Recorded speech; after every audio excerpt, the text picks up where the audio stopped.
Thank you, ladies and gentlemen, and welcome to the 2025 Anzac Day Dawn Service.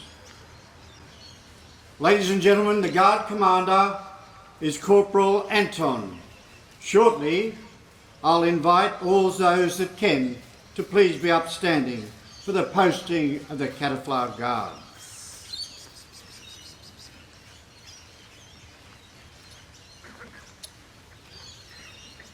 Please be upstanding. Guard Commander, post the guard.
Rest on.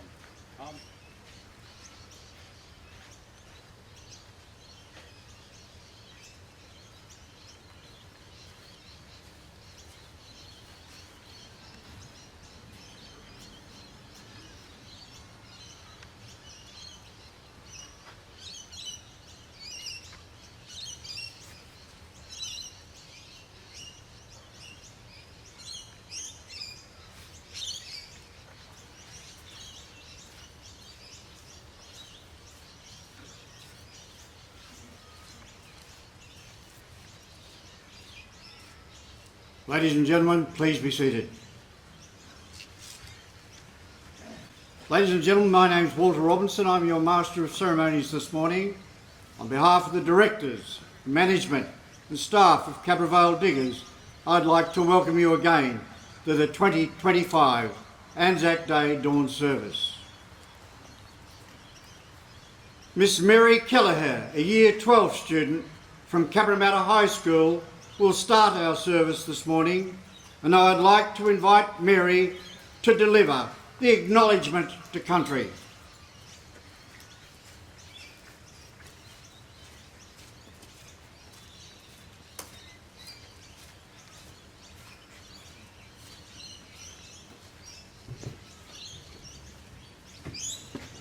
Good morning, everyone. My name is Mary Kelleher, and I am a proud Bundjalung woman. It is my honour to welcome you here today on the land of the Cabral people of the Darug Nation. I pay my respects to their elders past and present, and I acknowledge the deep connection they hold to this country. Today, as we gather in the stillness of dawn, we remember and honour those who served and sacrificed, both Indigenous and non-Indigenous Australians. Our shared history includes the courage and commitment of Aboriginal and Torres Strait Islander peoples who have long defended this land.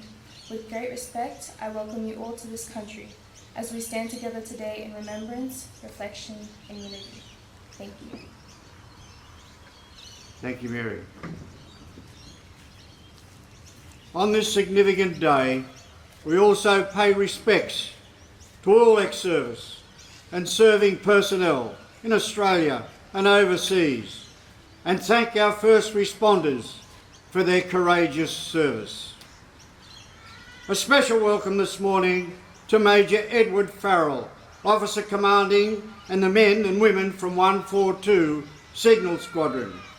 I take this opportunity to welcome all serving ADF personnel here this morning and congratulate the Royal Australian Signals on their 100th anniversary.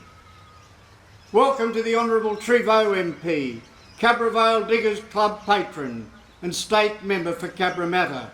This morning, also representing the Premier of New South Wales, Mr Chris Minns.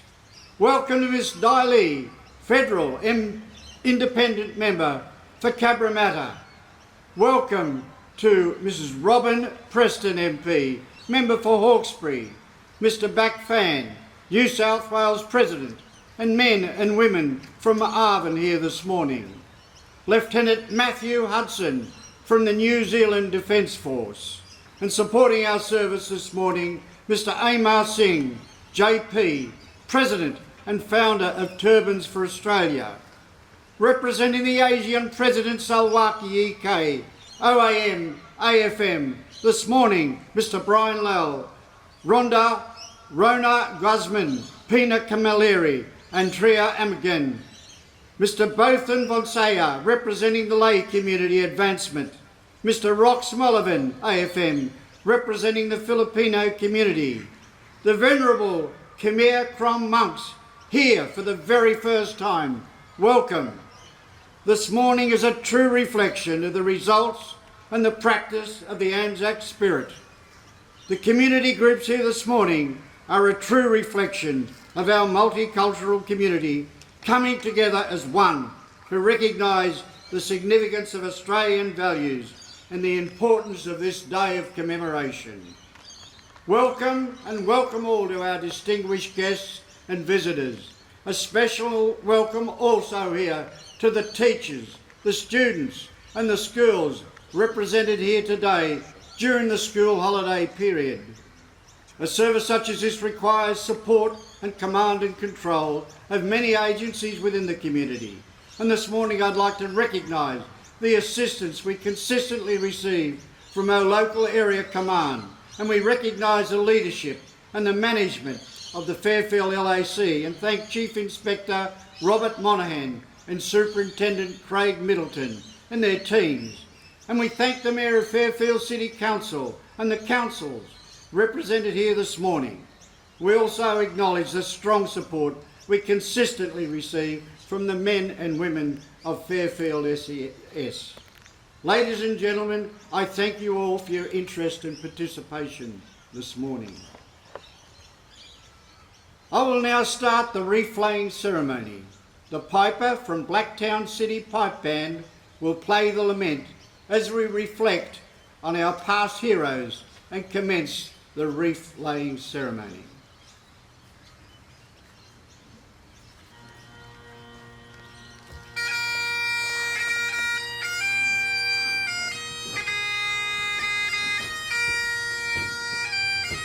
To lay the first wreath, I call upon the President of Capital Vale Diggers, Major Walter Robertson, OAM, retired.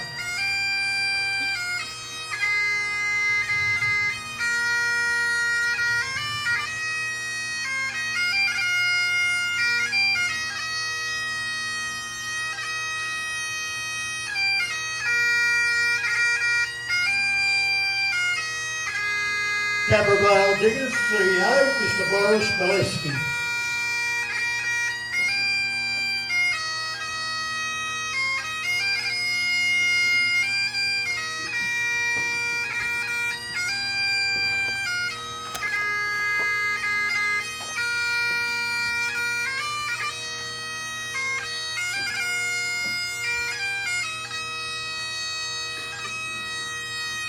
Miss Diley MP, Federal Independent Member for Fowler. Miss Robin Preston MP, Member for Hawkesbury, Shadow Minister for Veterans and Shadow Minister for a number of major portfolios.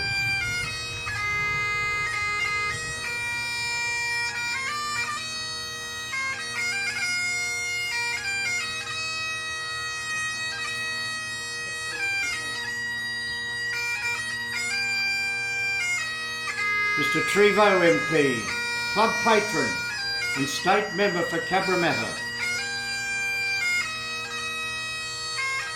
Major Edward Farrell, Army, Officer Commanding 142 Signal Squadron. Major Simon Staton, Department of Defence, Australian Army. RSM Jason Hewell, 8th Signal Regiment. Lieutenant Matthew Hudson, New Zealand Department of Defence.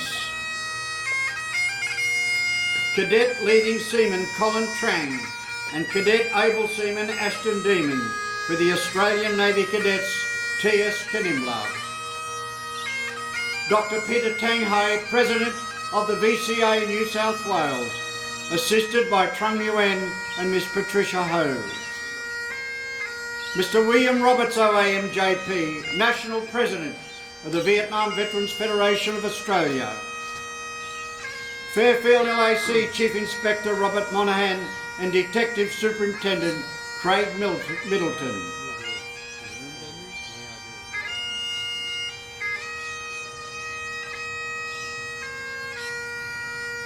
Mr. Sheridan O'Brien for Korean Veterans and the Naval Association.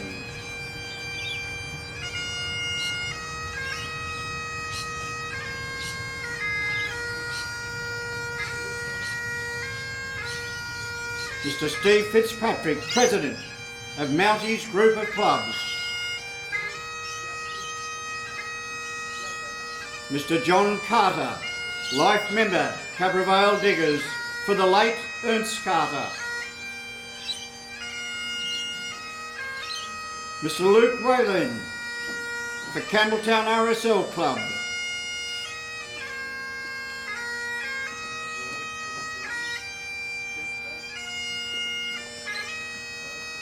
Dr. Melissa Williams, PhD, CEO, Gundagara Local Aboriginal Land Council.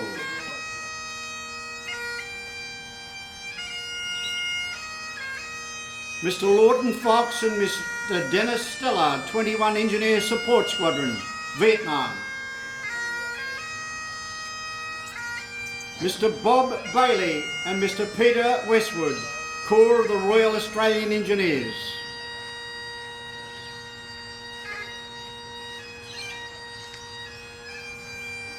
Ms. Tu Lee, Australian Labor Party.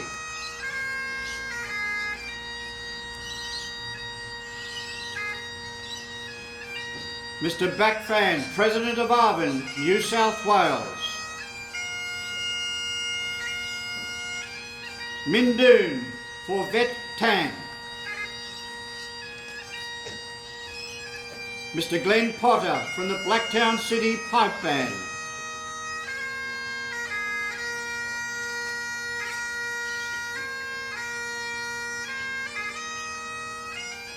Mr. Son Nguyen, President of the Vietnamese Officials Association. Mr. Rox Mollivan, Philippine Community.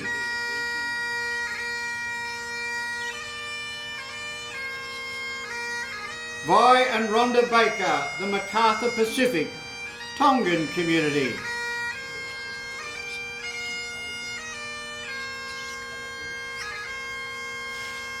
Mr. Tone Nguyen, SBS. Colleen Leonard, President of the Cabra Vale Diggers Ladies Auxiliary. Miss Anna Fan, President of the Mai Nang Phong Association. Miss Janice Betts, for Campbelltown RSL Subclubs. Zafar Akbar, Core Community Services. Mr. Ken Chapman, Cabramatta Chamber of Commerce. Councillors from the Fairfield City Council, Milovan Karachevic and Samir Youssef. Mr. Amar Singh, President and founder of Turbans for Australia. The ASEAN Network, represented by the Venerable Monks from Khmer Krom and the Asian ambassadors, paying respect from all network nations.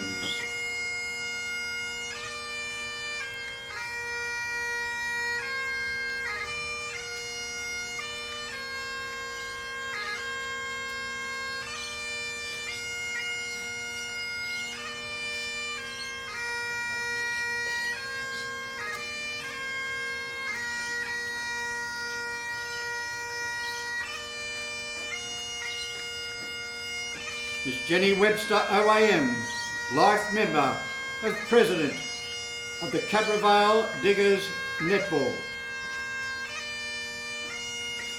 Mr Jeff Smith and Joe Palato, Cabra Vale Diggers Fishing Club. Kim and David Lee from the Cabra Vale Diggers Little Athletics Club. Chris Collins, Cabra Vale Diggers Golf Club. David Benasconi, Cabra Vale Diggers Cricket Club.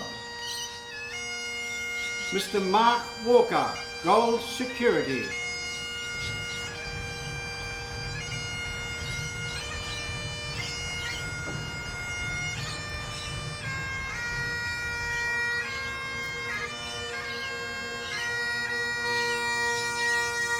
Miss Jennifer Tran, President of the Australian Chinese Chin Lin Association.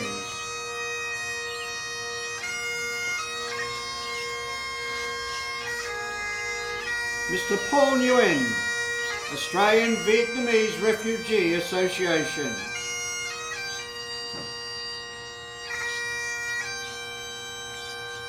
Mr Chong Dong and Hannah Chu, Vietnamese Elderly Friendship Association.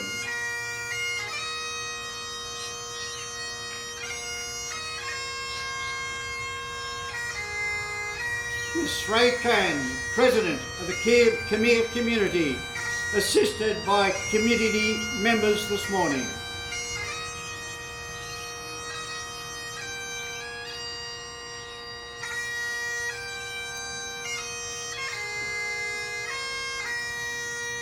Mr Bosam Bonsaya, President of the Lay Community Advancement, New South Wales.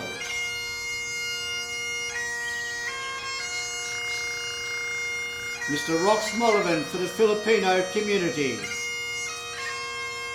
Daniel Wagner, Potter's House Christian Fellowship of Australia. Mr Gino Mara, Macarthur Bulls Football Association.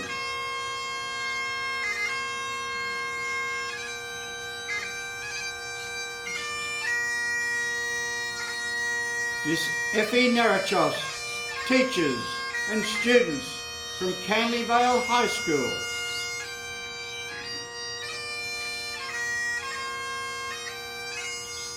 Mr Lachlan Erskine, teachers and students from Cabramatta High School.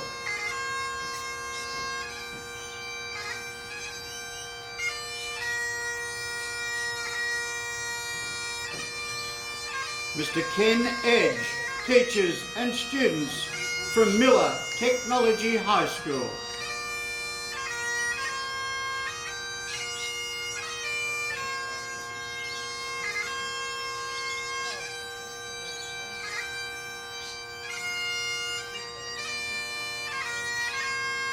Mr Ian Hooper, President of the Cabra Vale Diggers Junior Rugby League.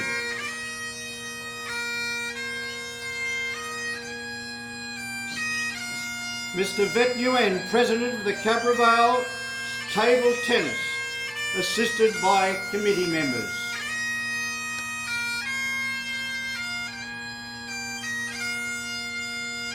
Mr Frank Suter, President of the Cabra Vale Bowls Club.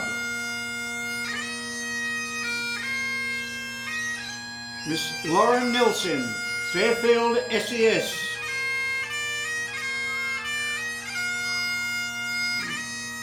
Miss Margaret Craig from Canley Vale Public School.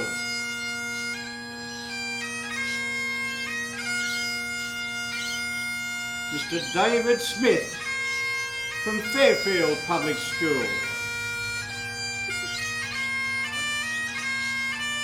Mr Peter Wade, Patrician Brothers College.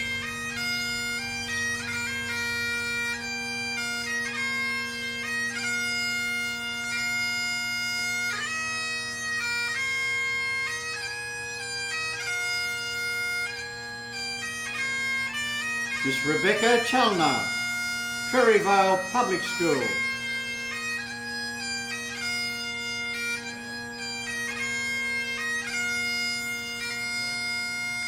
Miss Susan Hanson, Good Shepherd Catholic Primary School.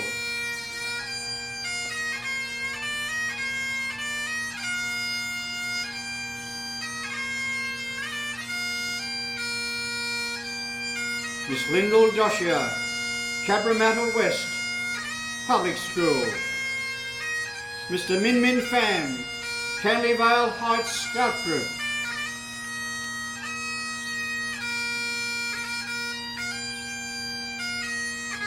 Alaa Yusuf, Prairie Wood High School and school prefects.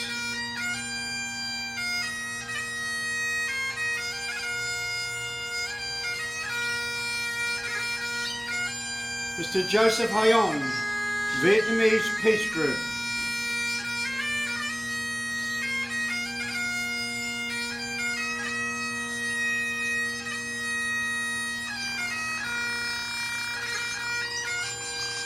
Miss Cheryl Anderson, laid by grandson Joshua Johnson, for the late and great grandfathers.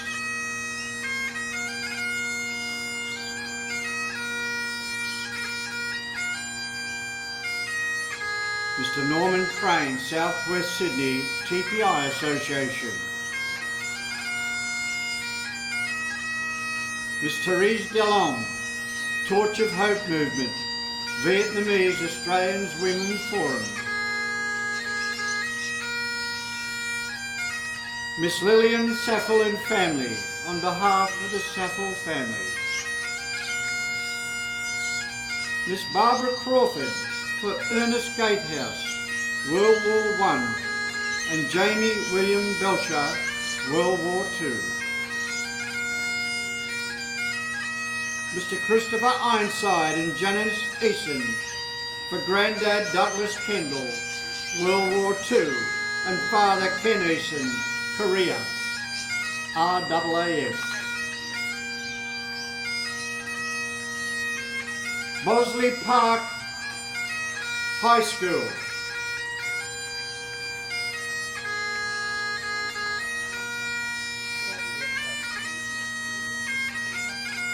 Linda, Leslie and Kay, on behalf of the family, for Father Keith Edward Fair. Jamie Sock, Cabravale Diggers, Toastmasters.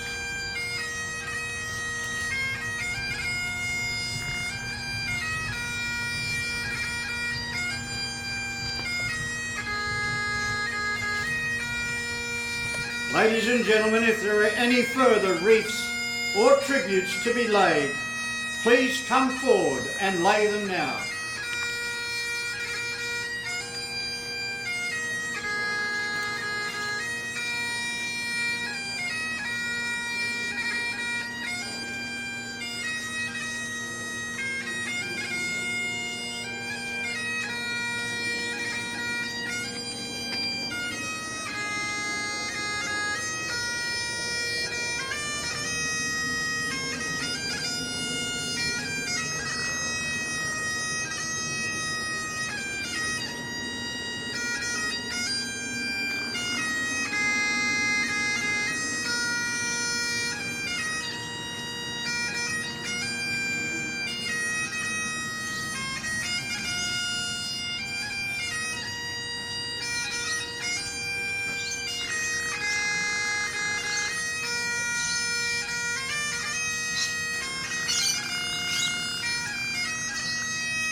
Ladies and gentlemen, as we commemorate the fallen this morning, we've laid over 90 wreaths.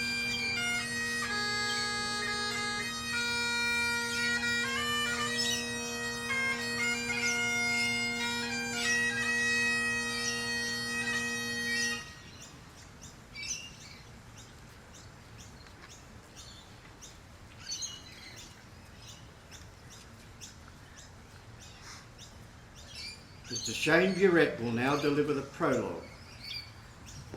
Shane is a director at Cabravale Diggers and is an East Timor veteran. Thank you, Shane.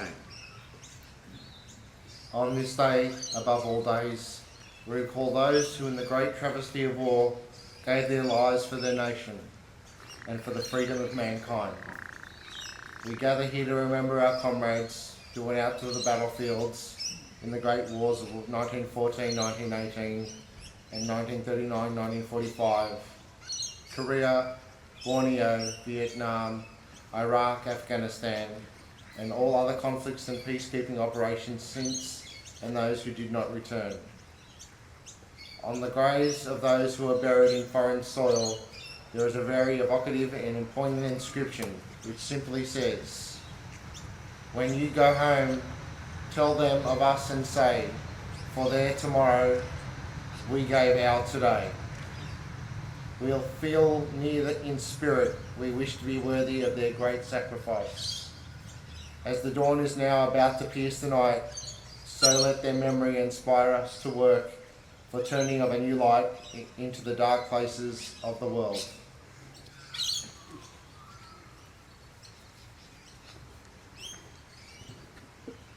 Thank you, Shane.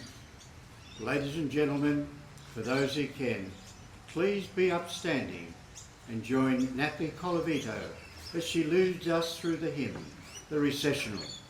The words are on page 4 in your program. Thank you, Natalie.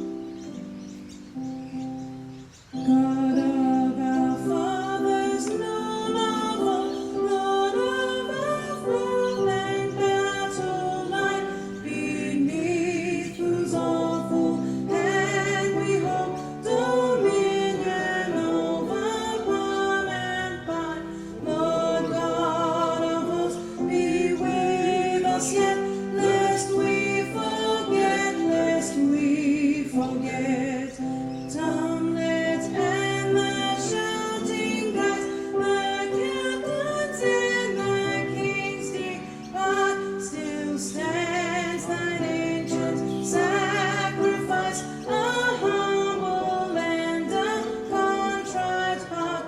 Lord God of hosts, to be with us yet, lest we forget, lest we forget.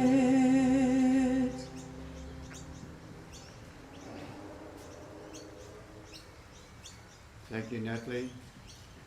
Please be seated.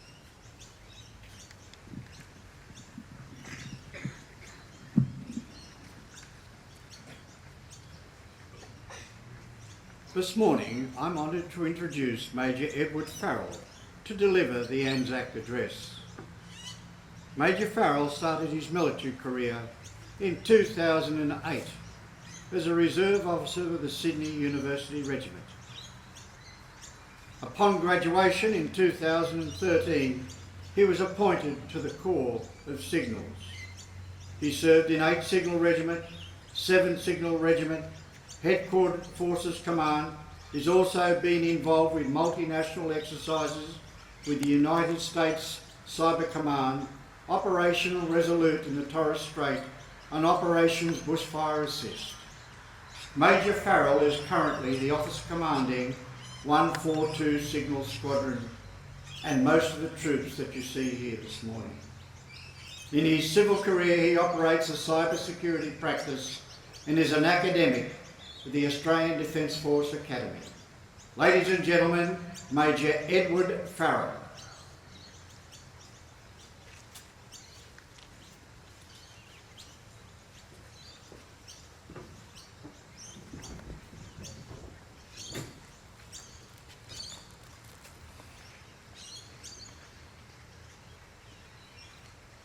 Distinguished guests, veterans, service personnel, the men and women of 142 Signal Squadron, families and friends, thanks for joining us this morning as we come together to honour the brave men and women who have served and sacrificed for our nation. Today, on Anzac Day 2025, we stand in solemn reflection, gratitude and unity. On this day, 110 years ago, at the dawn on the shores of Gallipoli, the Anzac spirit was forged. Young Australians and New Zealanders, far from home, displayed courage, endurance, mateship and sacrifice in the face of overwhelming adversity. The Gallipoli campaign was marked by hardship and loss, and yet it became a defining chapter in the Australian national identity. But today it's not just about Gallipoli. It's about all of those who have answered the call to our nation.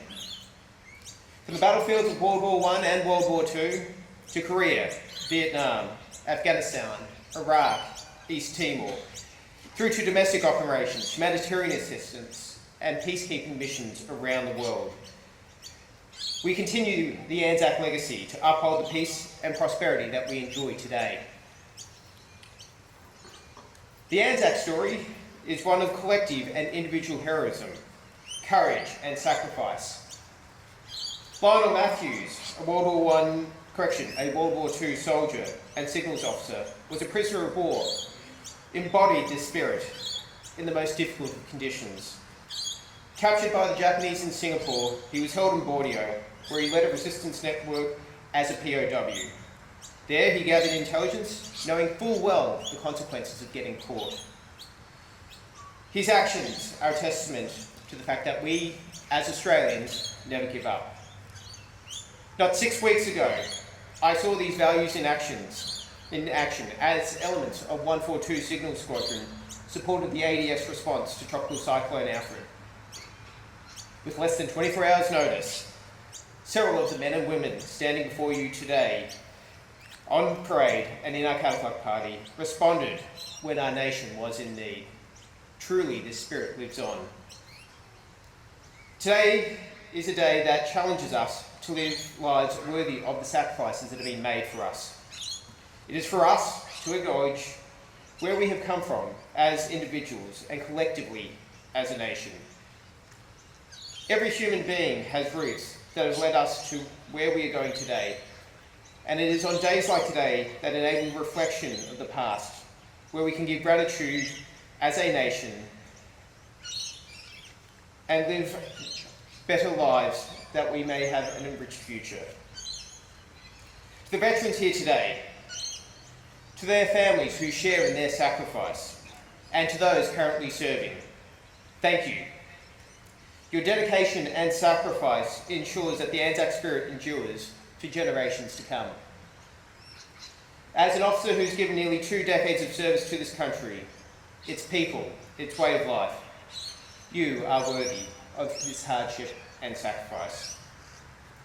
As the last post plays, and as we give a minute's silence, let us reflect on the freedoms we enjoy and the price that has been paid for them.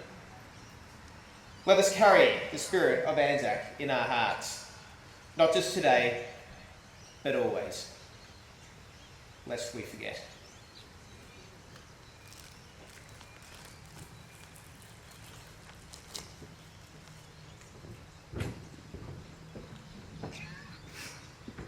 Thank you, Major Farrell. It is indeed a pleasure to welcome you here again, sir, the Reverend Father Remy Son Lambury, Parish Priest, Sacred Heart Catholic Church, Cabramatta.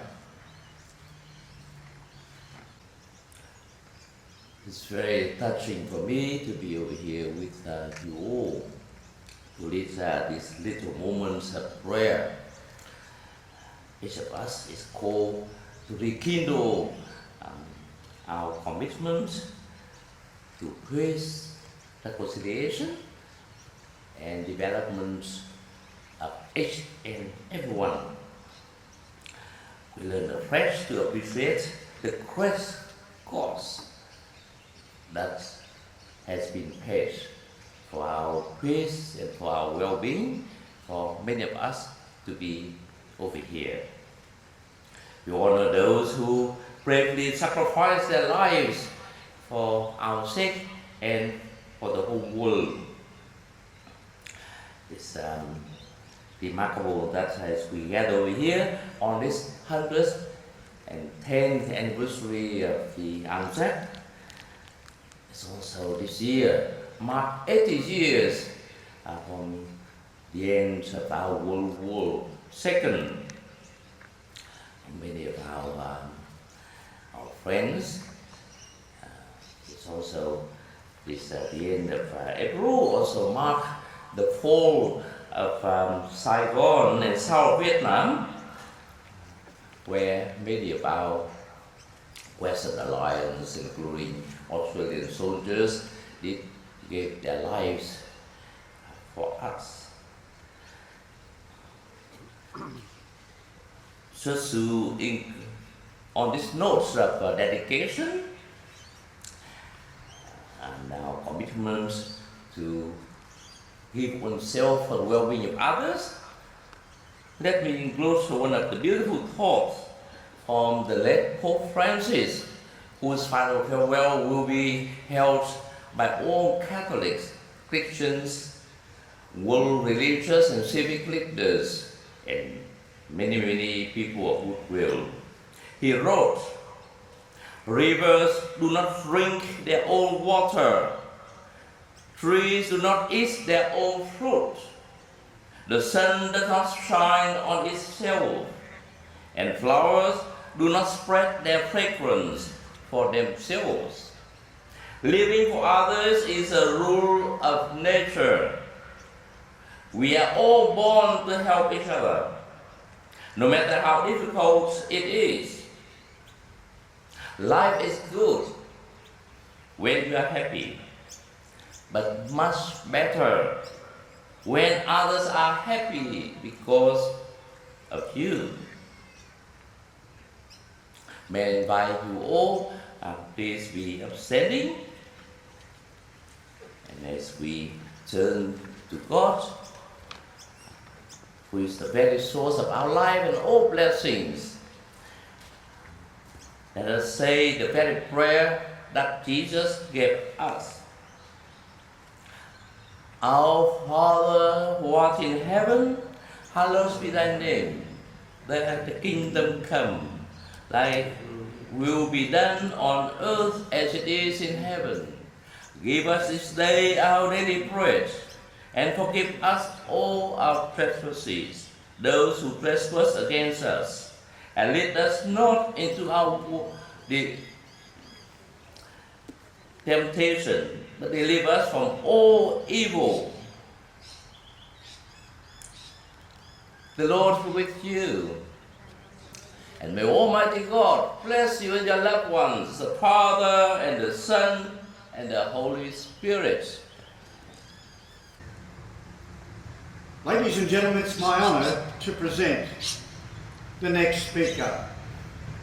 Major Simon Staton first enlisted in 1991 as a radio operator in the Royal Australian Signal Corps. Over the past 34 years, Major Staton has served in combat brigades with airborne, mechanised and amphibious roles, strategic communication units and formation headquarters. A period of reserve service, notably as a previous officer commanding 142 Signal Squadron. On overseas service, both warlike and non-warlike, in Bougainville, East Timor, United Nations Transitional Administration, Solomon Islands and the United States. He's also been involved in many major military exercises and postings throughout the country. Major Staton is accompanied by his wife Kelly this morning and travelled down from Canberra, and his daughter Emma, and we are indeed to welcome you back, sir, to Cabra Vale Diggers. Ladies and gentlemen, Major Simon Staton. Good morning, distinguished guests, ladies and gentlemen, boys and girls. It's indeed a privilege to be asked to speak at this morning's commemoration, especially noting that it marks the 100th anniversary for both the Cabra Vale Diggers Club and the Royal Australian Corps of Signals. As alluded to by my colleague and earlier speaker, Major Ed Farrell, there have been some inspiring individuals who have served the Royal Australian Corps of Signals over the past 100 years, noting there are a broad spectrum of roles that are under the Signals banner. Ed's already mentioned Captain Lionel Matthews, George Cross, Military Cross. So over the years, there's been many bespoke signals roles that have been considered special and secret. Z Special Unit during World War II was one of those, being a clandestine operation conducting surveillance, long-range penetration, harassing attacks, sabotage and special reconnaissance. On a plane flight recently, I befriended an elderly lady, Patricia Sly, who, finding out I was in signals, shared with me her father's story of signalman Lyle Sly, who was awarded a United States Silver Star during World War II. Signalman Lyle Sly was in Z Special Unit and was one of over 600 Coast Watchers.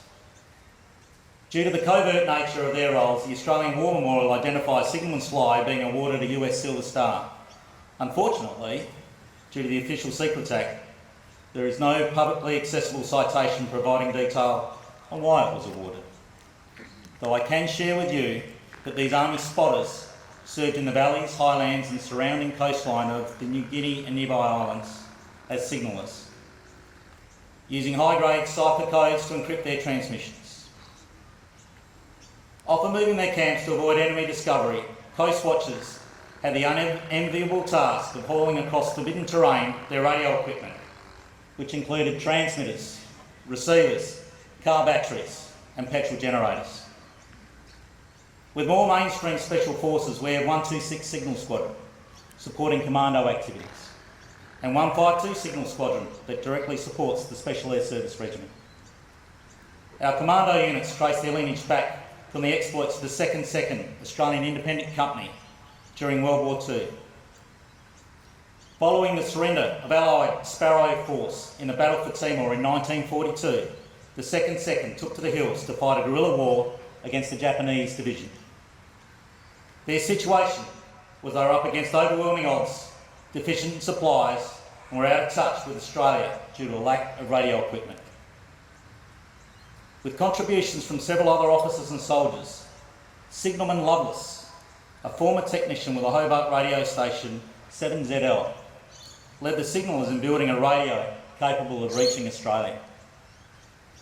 Salvaged from a damaged military equipment, scrounged scraps of wire and tin from commercial equipment, and powered by a manually cranked generator built with components of an old car. The radio was referred to as Winnie the War Winner, after the then British Prime Minister, Sir Winston Churchill. The sad reality of this tale is Australia was suspicious of their transmissions, being unsure if the unit was captured. Australia did not resupply or act on information they sent. However, the fact the 2nd Independent Company was able to confirm that Darwin had not fallen steeled their resolve to continue their guerrilla actions, distracting an entire Japanese division for the remainder of the war. Martin Jock Wallace, MG, was a signalman with 152 Signal Squadron supporting the SASR, who have a primary role in special reconnaissance.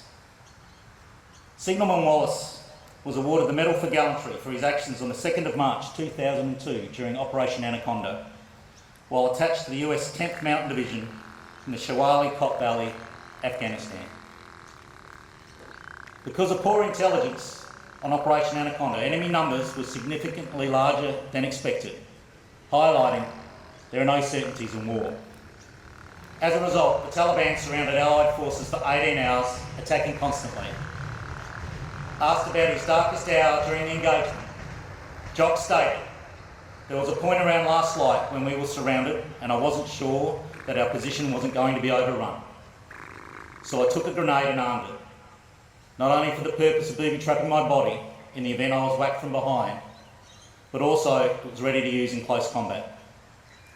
That was the darkest hour, but there were many throughout the day that were equally as dangerous." For his actions in Operation Anaconda, Signalman Martin Jock Wallace was awarded the Medal for Gallantry by the Australian Governor-General.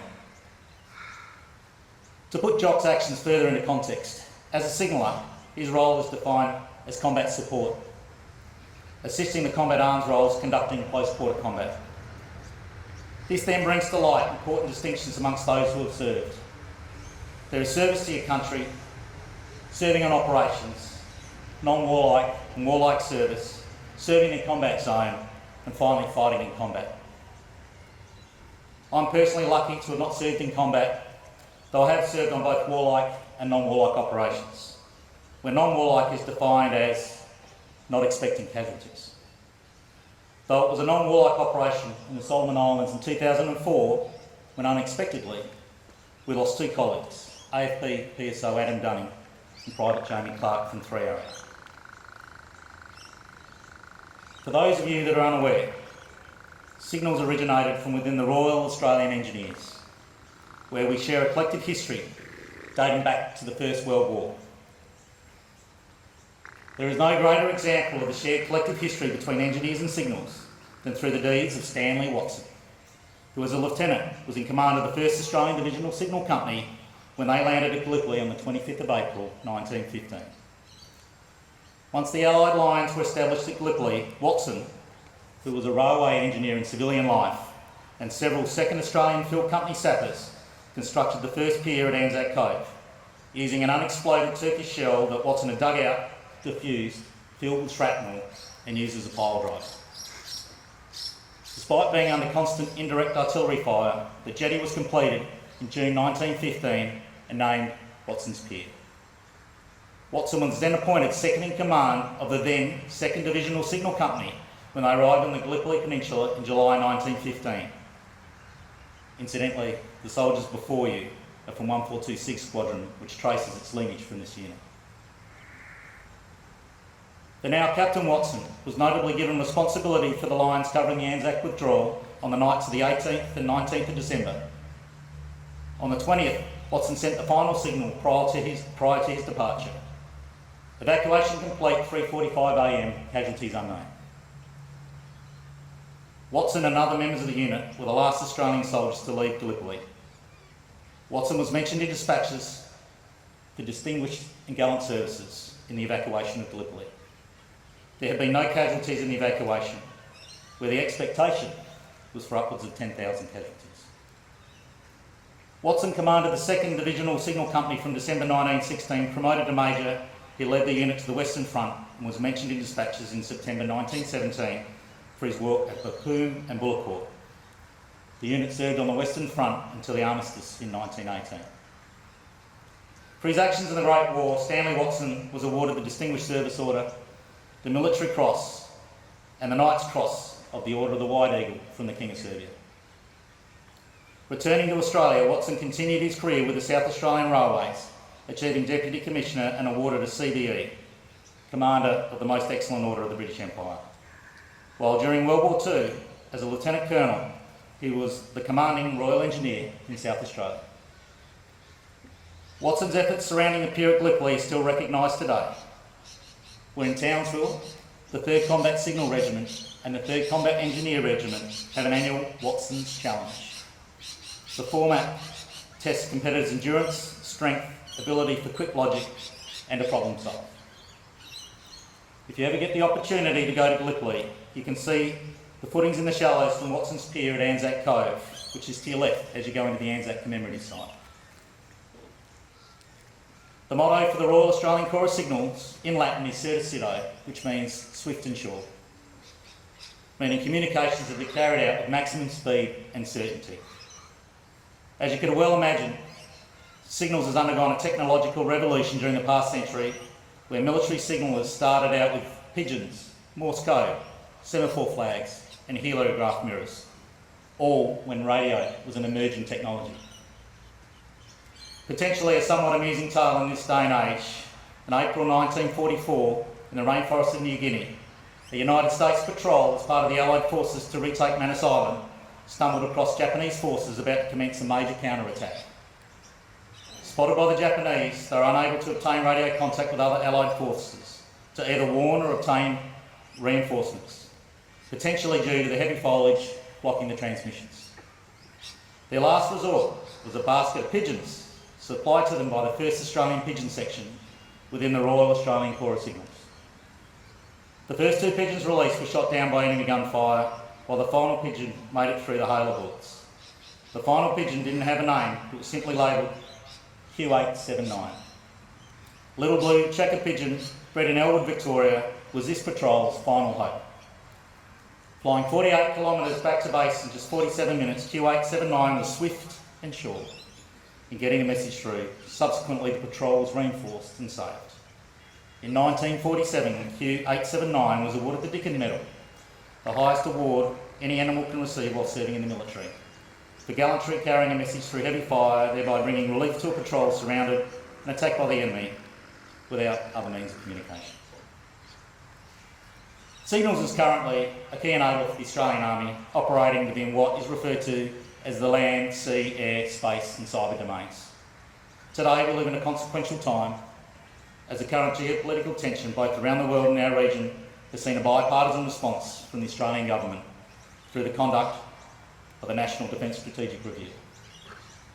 This review has changed Australian Government priorities, giving the Australian Army the mandate for change, where we are pivoting from expeditionary force style activities we've conducted for the past 50 years to focusing on the defence of Australia and our near region partners.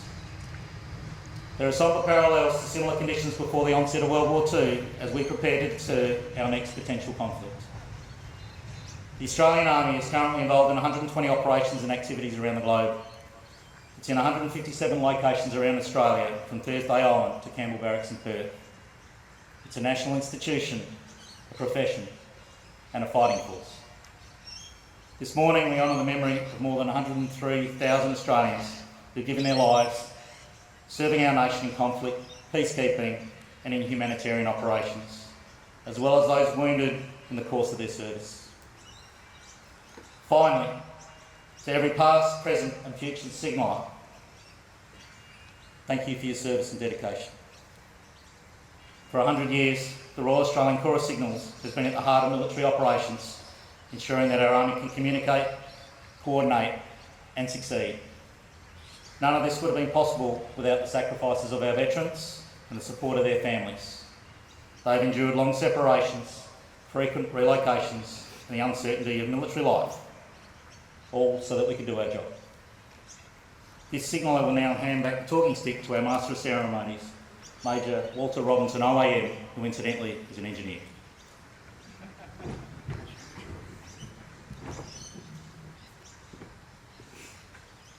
Thank you, Simon Staton.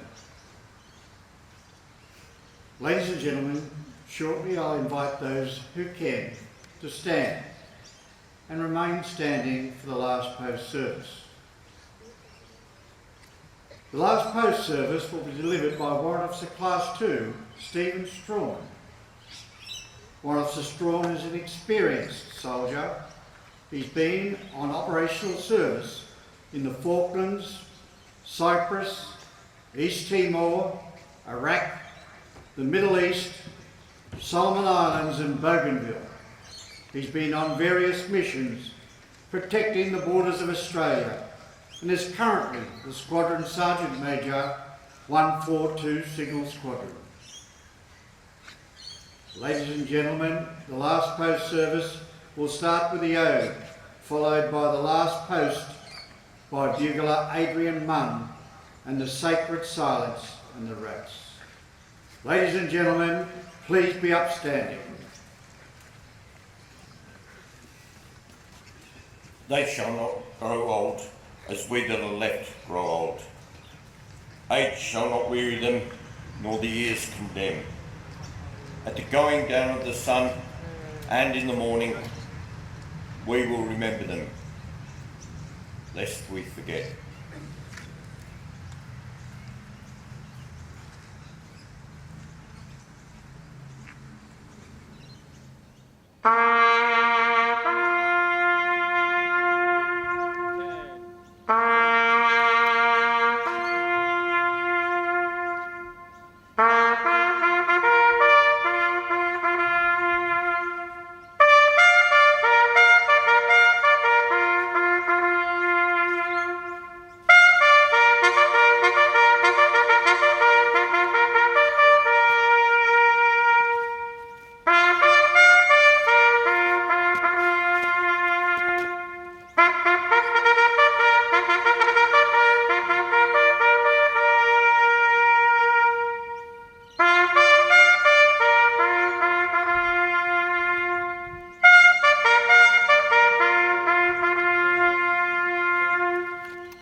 The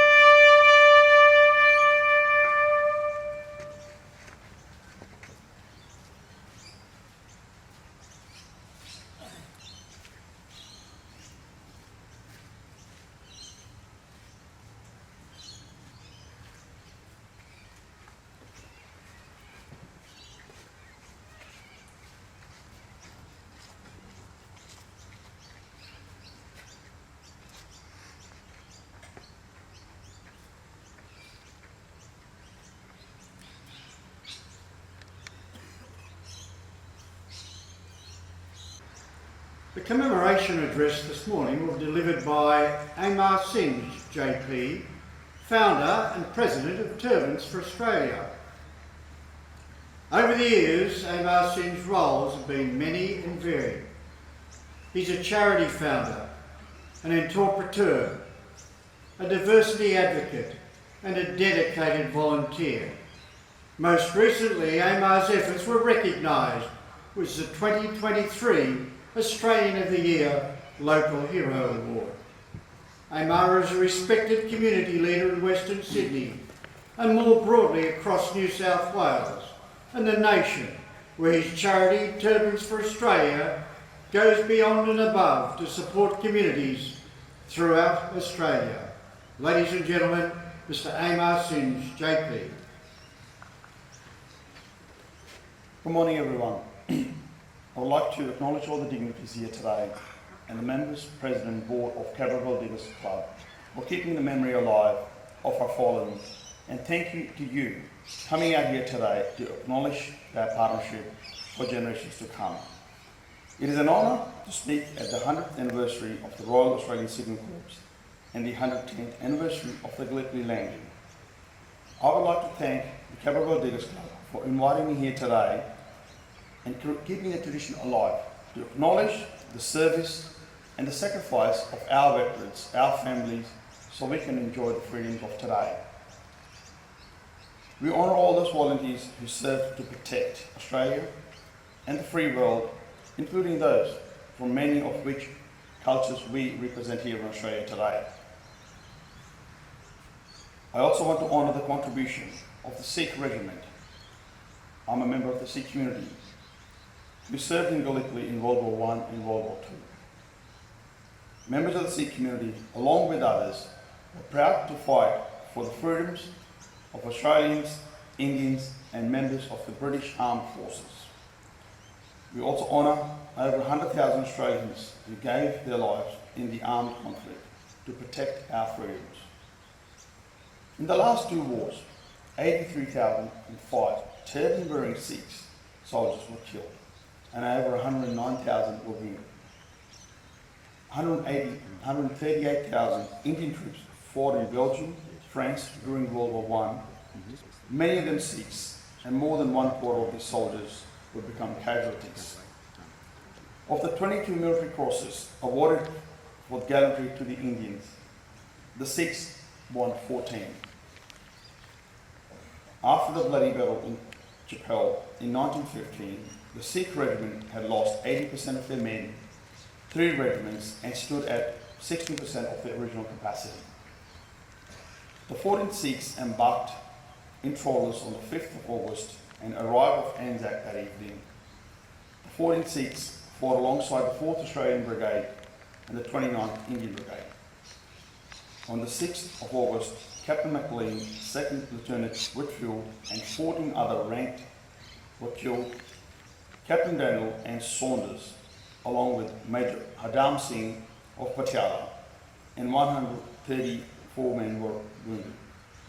2nd Lieutenant Savory was awarded Gallantry Military Cross for carrying ammunition up to forward troops under heavy fire when all others were killed in the tent.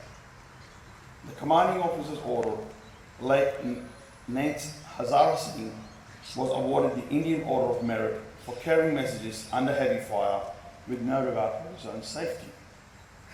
In October and November, the 14th Sikh carried out routine defence duties at Anzac, and the weather was delightful until the end of November, when a heavy blizzard burst over the Gallipoli Peninsula. On the 26th of November, a bitter gale blew all day. In the afternoon, there were thunder and rainstorms. In a few minutes, the trenches were flooded. At the dusk, the rain changed to sleet and the mud froze. Many of the men were frostbitten. Men had to stand in waist-deep waters, and it was impossible to light fires or cook for 4 days, as all rations were ruined. In the front-line trenches, the frost caused many casualties, and many men were drowned or frozen to death. As many as 19 Sikhs applied to join the Australian Imperial Forces, as they were permitted to enter Australia under the White Australia policy, being former British subjects. So many of them volunteered to what was known to best in their forefathers and their traditions, to serve the country they were in. And records show more than 16 enlisted, and one Sikh soldier died in action named Saran Singh. Professor Peter Stanley's book, Indians in Gallipoli, 1915, shows a number of Sikhs and Aussies were close mates like we are today. Many Indians wrote about the bravery of Sikh Karam Singh, who is said to have continued to issue orders to his troops even after he was hit by a shell and blinded by it.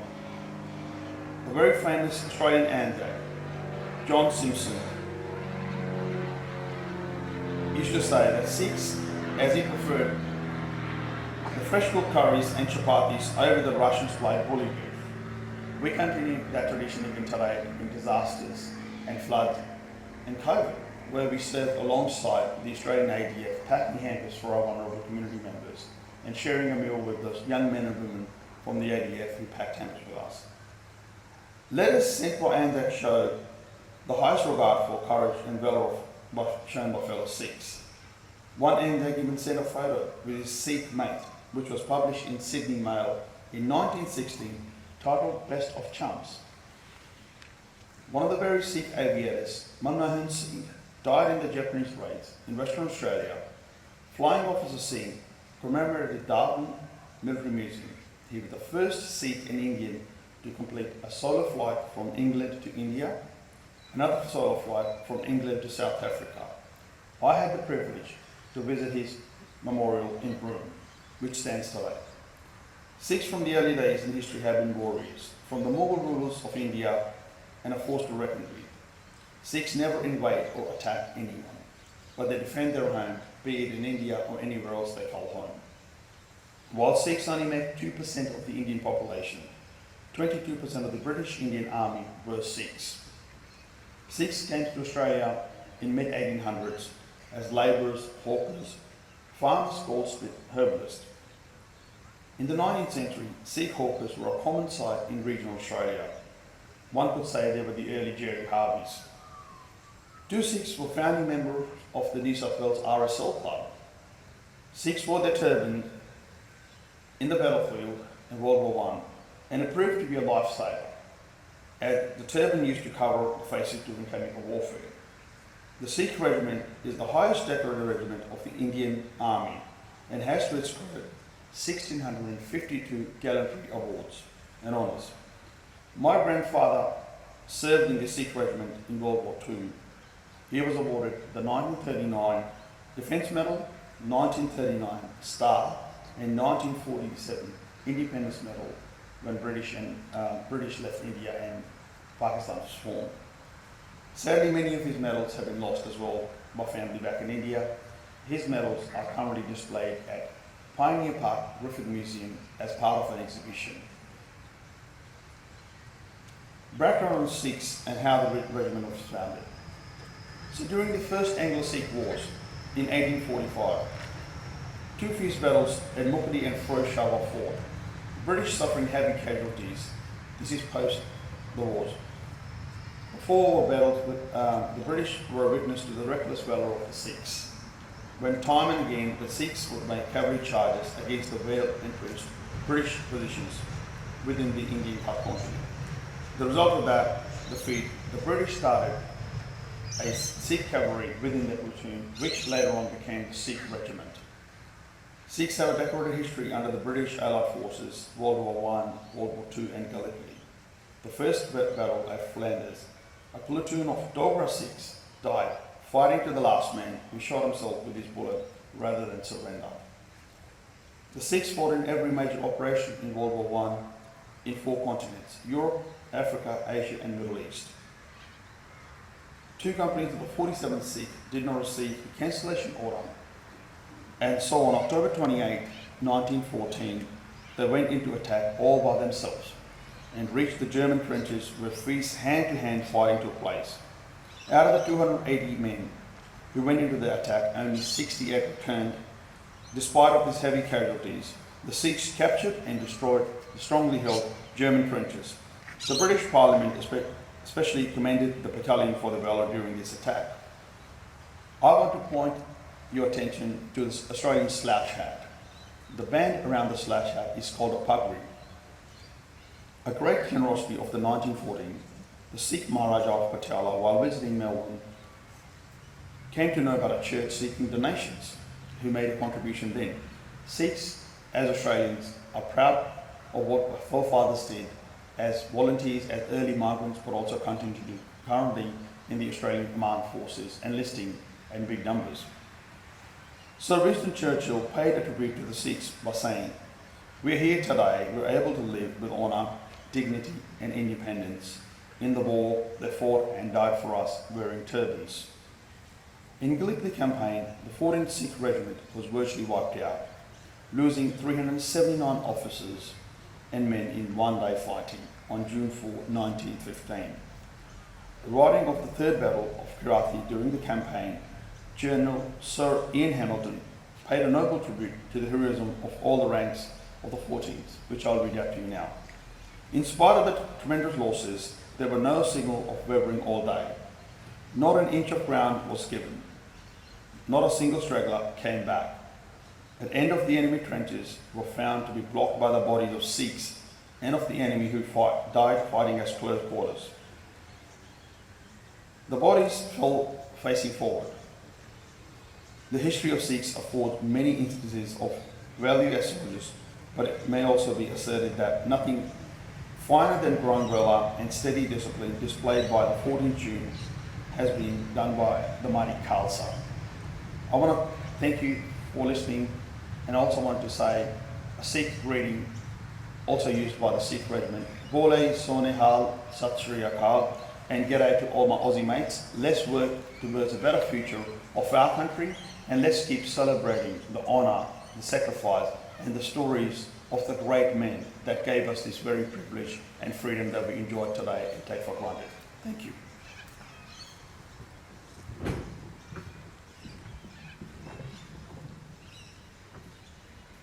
Thank you, Mr. Amar Singh.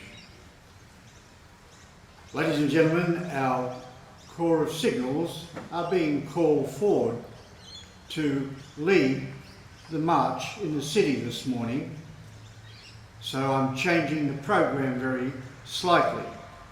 Right now I'd like to call upon Natalie Colavito to lead us in the national anthems of New Zealand and the Australian national anthems. Ladies and gentlemen, please be upstanding for the national anthems. The words are in your program on page 6.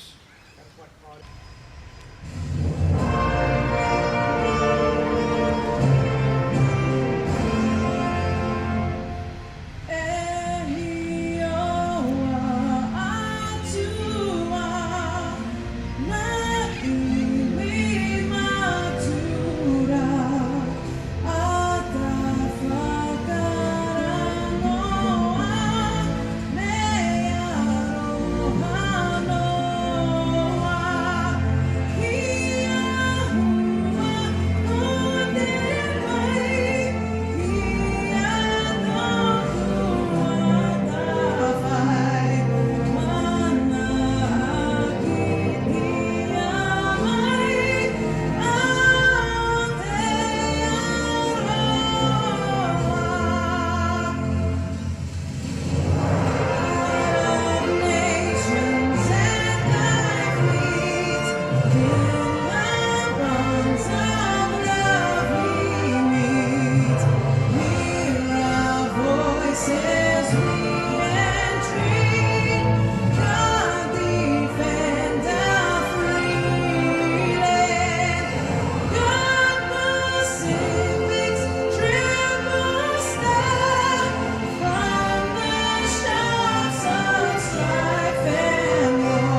Kathleen. Ladies and gentlemen, please remain upstanding for the dismount and the march off for the Catafalque Guard. Guard Commander, dismount the guard. Catafalque party, inward, turn. Catafalque party, quick, march. Ladies and gentlemen, the guard and the military support has been provided by the men and women of 142 Signal Squadron. Their 100th anniversary today. They'll be leading the City March in Sydney. Please show your appreciation for their outstanding performance this morning.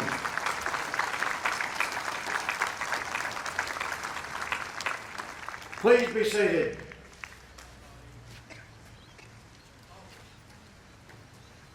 This year's Anzac Day poem will be delivered by the 2025 school captains from Canley Vale High School. Thank you, Minafan, Aidan Tran, Li Hong and Katie Nguyen.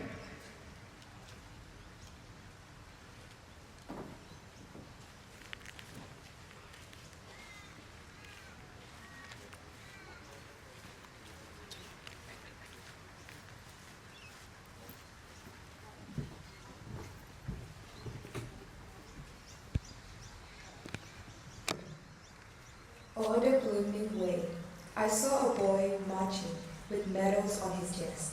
He marched alongside diggers, marching 6 abreast. He knew it was Anzac Day. He marched along with pride, and did his best to keep in step with the diggers by his side. And when his march was over, the boy looked rather tired. The digger asked, "How many sons?" To which the boy replied, "They belong to my dad, but he didn't come back. He died in New Guinea, up on the crocodile track." The boy looked rather sad. A tear came to his eye. But the digger said, "Don't worry, son, I'll tell you why. Your old man marched with us today, all the blooming way. All us diggers knew he was here. It's like that on Anzac Day." The boy looked rather puzzled. He didn't understand, but the digger went on talking and started to wave his hand. For this great land we live in, there's a price we have to pay to keep Australia free and fly our flag today. Yes, we all love fun and merriment in this country where we live, but the price was that some soldier his precious life must give. For you to go to school, my son, and worship God at will, somebody had to pay the price, and our diggers pay the bill. Your old man died for us, my son, for all the things good and true. I hope you can understand these words I've said to you.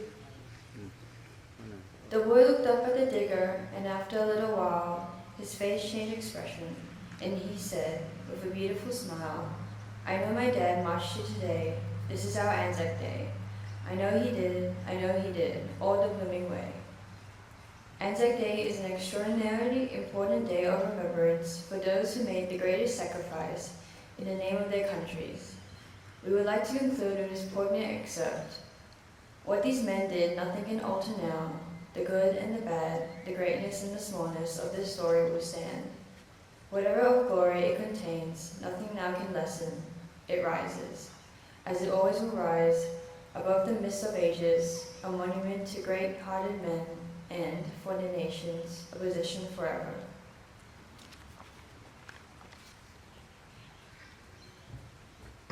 Thank you very much. This morning, the school captains from Cabramatta High School, Imelda Trijo Granados and Dustin Vo, will deliver the tribute to Anzac, Forgotten Voices. Thank you, Imelda and Dustin.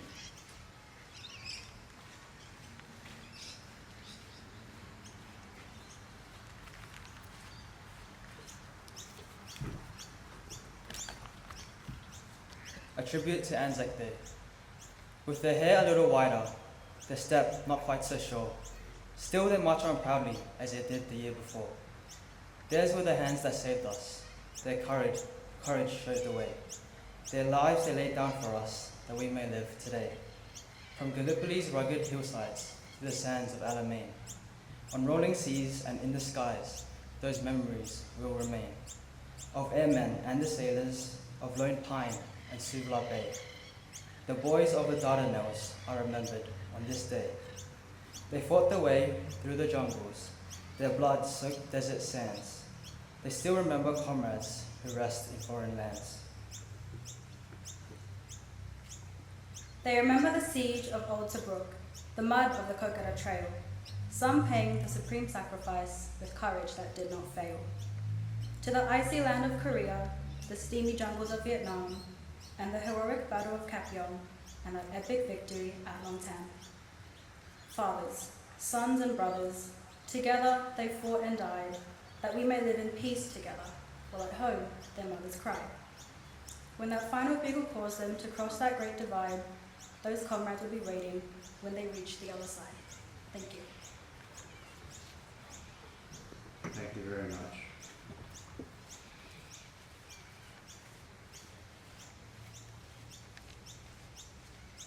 Ladies and gentlemen, I'm pleased to invite the Honourable Trevo MP, club patron and member for Cabramatta to deliver the closing address.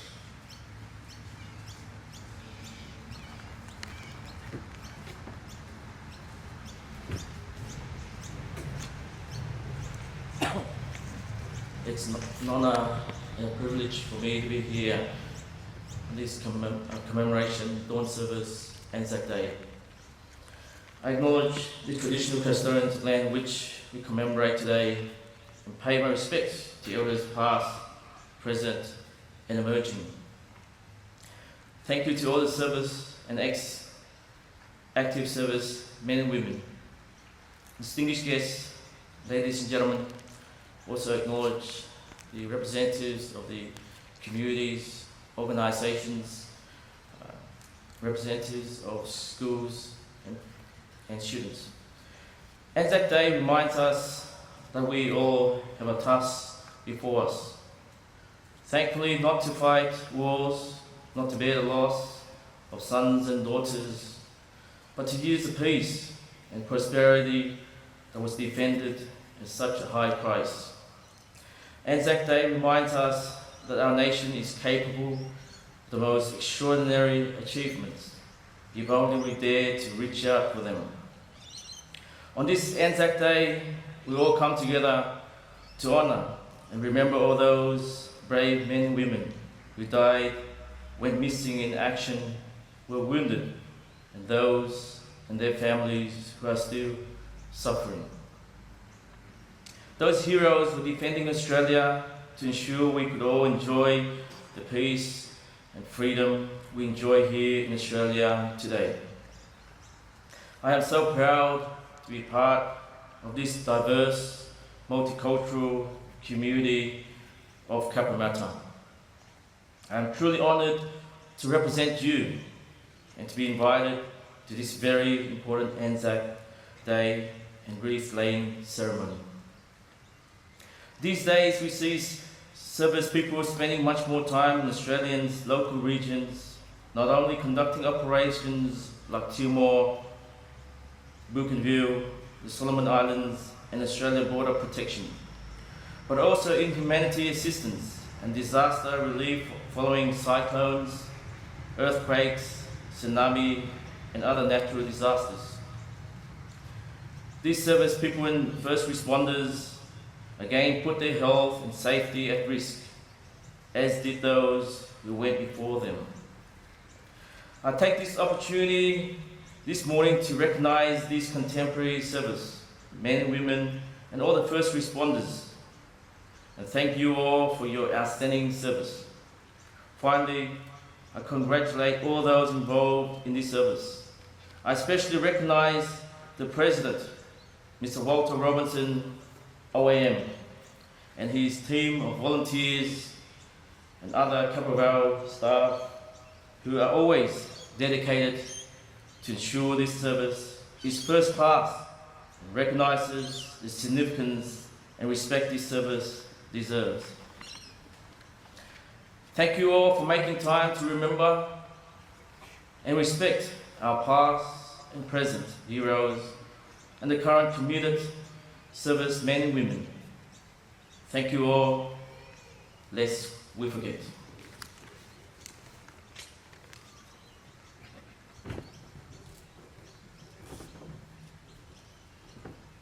Thank you, Trevo.